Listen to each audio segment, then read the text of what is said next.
Hello everyone, you're welcome to my YouTube channel. It's your girl again, Esther Amaka Ugbe. If you are new on this channel, you are welcome and we love you. Don't forget to hit on the subscribe button before leaving. And if you're a returning subscriber, we love you. Thank you for always being here and thank you for always making our videos very interactive.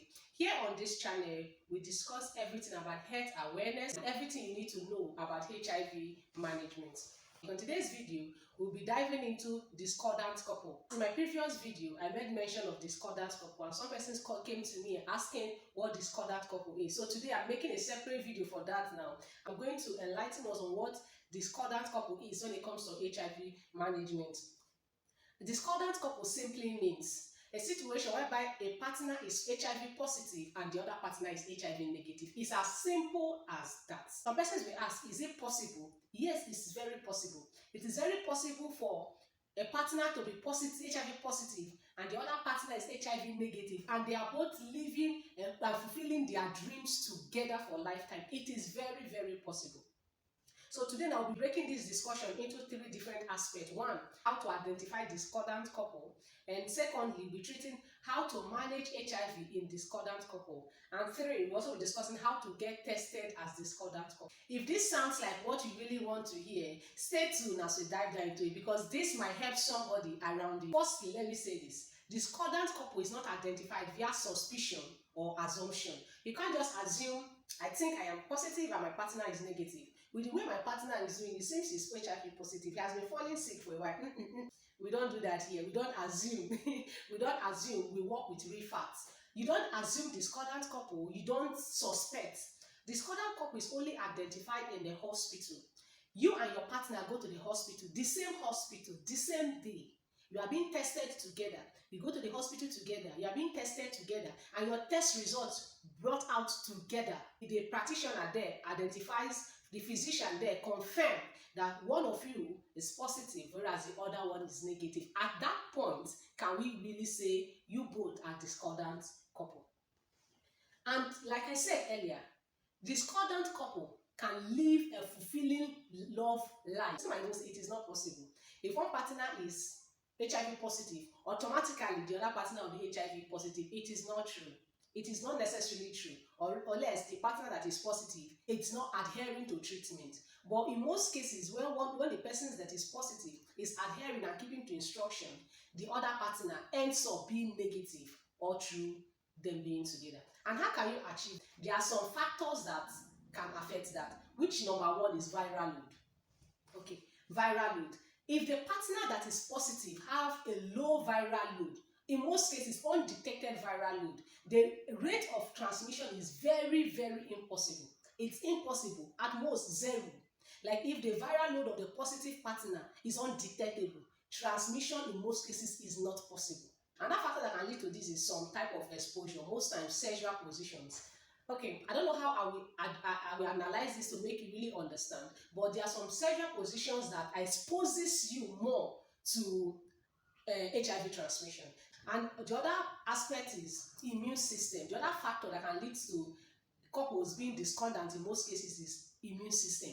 There are some individuals that they have a very, very strong immune system. Sorry, I'm already sweating. They've taken the light. There's no light, so I'm already sweating. But I really want to make this video because I have to just make this video. In most cases, there are some persons that have very strong immune system. Their immune systems are so strong that it's almost impossible. Understand the word I'm using? Almost impossible for them to be affected with some viruses, HIV inclusive. So these are the three various factors that might lead to couples being discordant. One, low viral load of the positive person among them. Two, some sexual positions and some type of exposure And the third one is the immune system of the negative partner. So how do they manage it? Number one, the positive partner among them should start antiretroviral therapy immediately. Like both of you went to the hospital and you got tested, and then in the hospital the physician confirmed that one of you is positive whereas the other one is negative. That is not the time to start passing blames. That is not the time to panic, like I said. That is not the time to start passing blame. That is not the time to start looking for who is the saint and who is not the saint. Because like we said, in our last video, you actually analyze the various way by which this virus can be contracted. We hope we remember. If you've not remembered, you can check some of our previous video, or I'll put a link around the screen so I can go back and watch that video. So there are other things to put in place. That's time what you should be thinking is how to manage this situation, not how to start passing blame. So to be able to manage this situation properly, right at the hospital, the positive partner should commence antiretroviral therapy immediately. When the person positive commence antiretroviral therapy, is keeping both him or herself safe and also keeping the partner safe. That is to say, taking the antiretroviral therapy will help reduce the viral load in the system. Don't forget, the viral load in the system can only be reduced when you are taking that antiretroviral therapy. And also, taking that antiretroviral therapy to also help the positive partner here to stay healthy.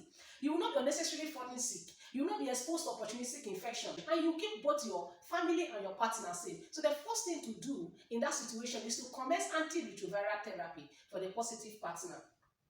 And also, the next thing to do is to start planning safe sex. Use protection. Because at that time, you cannot guarantee that your viral load is reduced. Hope you get it. You just commence the drug. So at that time, you might still have a very high viral load or so. I don't know, depending on the time you were detected. So the first thing to think about is for you to use protection during meeting with your partner, during sexual intercourse. Use protection. And like I always say on this channel, using protection is not just using protection. Use protections rightly and correctly. Rightly or correctly, not what you will use today you will not use, next tomorrow you will not use. No, use it consistently until it is confirmed back in the hospital. Because everything we talk about here is reality. We are talking fact. We are not assuming. We are not suspecting anything. We are not suspecting that maybe my partner is okay now, so we can just go. No. At this point, use protection when you are meeting with your partner. Until after some time, about 3 to 6 months, taking the antiretroviral therapy, and you go back to conduct tests, and you are confirmed that your viral load has reduced, the physician will now tell you the next step to take on staying safe for yourself and for your partner. So the next thing to do at that point, after start commencing antiretroviral therapy, is to use protection. Another thing both partners will do is regular testing and counseling. Because you can, at this point, you cannot do it on your own. Because the point is, immediately you are leaving that hospital, when you are in the hospital at first as discordant couple, with the anger, the pain and all, at that time, if the physician start talking to you, the counselor start talking to you in the hospital, you feel like you are relaxed, you feel like everything is fine. But immediately you leave that health environment, going back to your house, the anger pours out. So at that time, you need somebody to constantly counsel you. And you also need to go in for regular testing, not just for ARVs now, for other infections around. You have to go consistent. And when you're going for this testing and counseling, don't go alone. Go with your partner. It's advisable because at this point, you both need each other. You both need each other. This is not the time to separate. This is not the time to start calling families. At this point, this is the time you need to be stronger together as partners. As a care and support officer in HIV program, we've always experienced this. Like coming to sometimes the couple, they will not even come to the hospital together. Maybe the woman came to the hospital pregnant during testing, during antenatal testing and the rest. The woman is confirmed to be positive. And being a nice woman, being someone that loves the husband, being someone that shares, because there's some lady like that, they don't like keeping things to themselves, they don't have secrets, they share everything with their partner. And going home to tell your partner, honey, this is what happened, and at the end, I tested was I don't even know what happened. Your partner will not even want to. The next thing is landing on your face is boah. It's landing slap and all the next thing, divorce is coming. The truth is that is not the right time to do that. So what you do is you go for constant regular testing and regular counseling, because this time is like a trying time. People need to be bonded together in love. People need to be together and fight it together. Another thing we will always do is open communication and counseling. Open communication and counseling. I didn't talk about health monitoring. Even at this point, you need to be constantly going to the hospital for testing, like I said. Always going for health check, monitoring your health, everything. You want to check, hope you are not going, your weight is not reducing. You want to check, hope you are eating the right diet. You want to check, hope you're positive, you are engaging in positive living and all those things. So this is the time for those health monitoring and consistent testing. The other one there is open communication and counseling. This is the time you need to work with the counselor in the hospital. Tell them how you are feeling, tell them what you feel, and tell them how you think they can help you manage the situation at that point. So at that point, you have to consistently visit the hospital, talk to the doctors, talk to the nurses, talk to the counselor, and see how at that point you will need them around to help you manage this. So the next point we'll talk about is how to get tested as a discordant couple. You can get tested in a hospital. You can get tested in other local clinics. Like I said, HIV testing is free, eventually free in most hospitals. Even those that want to collect money for the testing, they can collect little or minimal. And if you know you cannot afford those private sectors for this testing, go to government hospitals, go to local clinics, they will conduct tests, and there are some NGOs around that offers free testing for HIV infections and the rest. And also, if you are not comfortable doing that testing and somebody is telling you your result, there's something we call self-test kits. I don't have it around here. I would have shown you, but in our subsequent video, I'll see if I can get it and show you how it is. There's what we call self-test kit. With this self-test kit, you can conduct your own HIV testing at home. You don't need to go to the hospital, just like you have to go to the hospital to pick it, or if you are opportune to be around all these NGOs that do outreaches, they might be distributing it. You can take, but there they will also show you how to use it. With the self-test kit, you can comfortably test yourself in your house. You can comfortably test yourself at the comfort of your home. You conduct the testing and you see your result. But whatever the outcome of the result is, if it's positive, that means you have to go back to the hospital to conduct what we call confirmatory test. Then at the end of the confirmatory test, you will now know if you are actually positive or not, or the self-test kit actually picked another virus or another virus, not this HIV we're talking about. So you can actually test yourself in a hospital, in local clinics. You can also make use of the self-test kit as we're talking about. And another way you can also get tested, like I said, there are NGOs around that offer outreaches, both in schools. They are really doing well this period, like myself.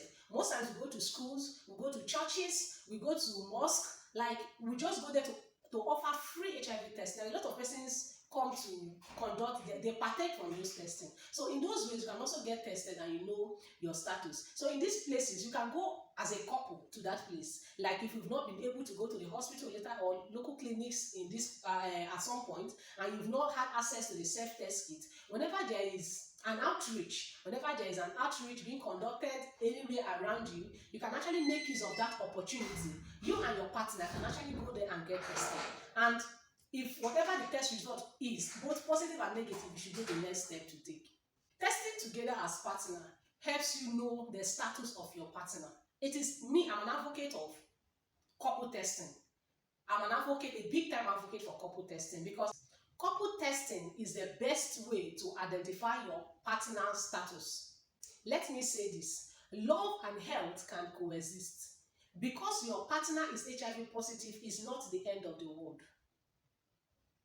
Because your partner is positive is not the end of the world. I will say it again. That is a time that love you promised him or her before, the love should start manifesting. Because then he or she needs you more. With the right knowledge, with the right counseling, with the right care and support, both of you can live together and achieve your dreams together. If this video was helpful, kindly give us a thumbs up. And also share this video to persons you think might need to hear this. And also don't forget to subscribe to our YouTube channel so that we can continue bringing to you healthy, helpful content. Drop your question and experiences on the comment section, because I would love to hear it. I will go through all the comments personally, because I would love to hear it, and I would also love to learn from you, even as you are learning from me. Like I always say, knowledge is power. Health is wealth. Until the next time, stay safe, stay healthy. Bye-bye.